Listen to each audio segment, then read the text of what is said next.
ভাই, ভারতের একটা একটা বিখ্যাত ছবি আছে। ডিরেক্টর, ম্যাজিক ডিরেক্টর, রাইটার, স্টোরির সব পরিচালক, গায়ক সব হলো যে মুসলিম। গায়িকা হলো লতা মঙ্গেশকর। খুব ভালো নাম করা ছবি। ছবির নাম হলো যে কি, মোগলে আজম। তখন মানুষ সিনেমা দেখার জন্য ঘাটতি ছিল, এনে লাইন লাগাইতে এক সপ্তাহ ধরে এনে টিকিট নেওয়ার জন্য।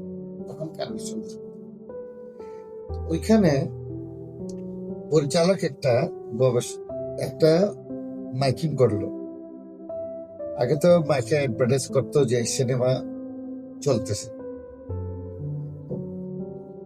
অ্যাডভার্টাইজে এখানে মাইকিং এ দিল যে মোগলে আজমে একটা ভুল আছে।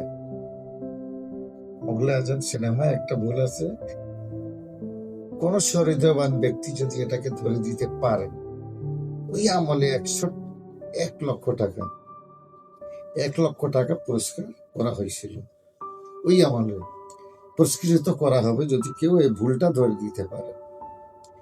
স্টার্টিং এ দেখালো একবার বাদশা গেল মাজারে।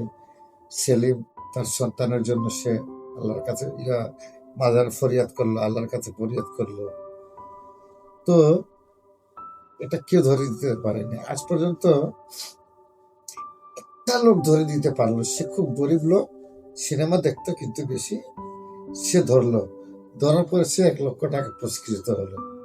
1,00,000 টাকা দিয়ে সে অনেক পয়সা হয়েছে, ওয়ালা হয়ে গেল, পয়সাওয়ালা হয়ে গেল। ওই সময় কারোর 1,00,000 টাকা একটা টাকা ছিল। এই ভুলটা কি? এই ভুলটা কি? আপনারা আমাকে কমেন্ট, শেয়ার, সাবস্ক্রাইব যেটা মনে হচ্ছে এটা দিয়ে আমাকে জানান। বলার উদ্দেশ্য সেটা। খুব হিট সিনেমা, কিন্তু আপনারা দেখেন, দেখিয়ে না বলেন যে এই ভুলটা কোনটা, আমাকে সাবস্ক্রাইব করিয়ে না জানেন। এ বলে কথা শেষ করলাম।